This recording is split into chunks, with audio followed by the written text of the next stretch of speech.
అందరికీ నమస్కారం అండి. రావణాసురుడి యొక్క సంహారంతోనే రామాయణం ముగిసిపోయిందని అందరికీ తెలుసు. అయితే రావణుడు మరణించటానికి ముందు రావణుడి దగ్గరకు వెళ్ళి రాజనీతి గురించి తెలుసుకోమని లక్ష్మణుడిని శ్రీరాముడు ఆదేశిస్తాడు.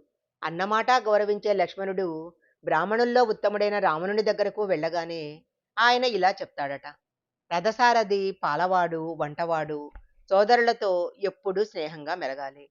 వారితో శత్రుత్వం పెట్టుకుంటే ఎప్పుడైనా హాని చేసే ప్రమాదం ఉంది. ఒక్కొక్క సందర్భంలో మనల్ని ప్రాణాలు తీయటానికి కూడా వెనుకాడరు. మనతో ఉంటూ మనల్ని విమర్శించే వారిపైన ఎక్కువ నమ్మకం పెట్టుకోవాలి. కానీ పొగిడే వారిని అస్సలు నమ్మవద్దని చెప్పాడు. విభీషణుడి విషయంలో తాను చేసిన తప్పును పరోక్షంగా ప్రస్తావించాడు. విజయం ఎప్పుడూ నిన్నే వరిస్తుంది అనుకోవటం తప్పు. శత్రువు చిన్నవాడేనని తక్కువ అంచనా వేయకూడదు.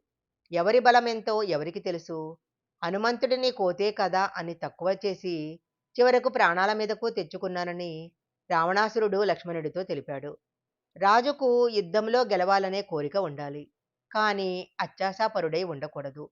దేవుడిని ప్రేమించటము లేదా ద్వేషించటం చెయ్యి. కానీ దేనిపైనైనా అపారమైన దృఢనిశ్చయంతో ఉండాలి. సైన్యానికి అవకాశం ఇచ్చి అలసిపోకుండా రాజు పోరాటం సాగిస్తేనే గెలుపు సొంతమవుతుందని లక్ష్మణుడికి చెబుతూ రావణ బ్రహ్మ ప్రాణాలు వదిలాడు.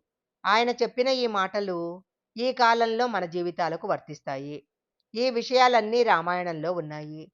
రావణుడి నోటి నుంచి వెలువడిన విలువైన మాటలు ఈ లోకానికి ఉపయోగపడతాయనే ఆలోచనతో శ్రీరాముడు లక్ష్మణుడిని అతని దగ్గరకు వెళ్ళి ఈ విషయాలన్నీ తెలుసుకోమని చెప్తాడు.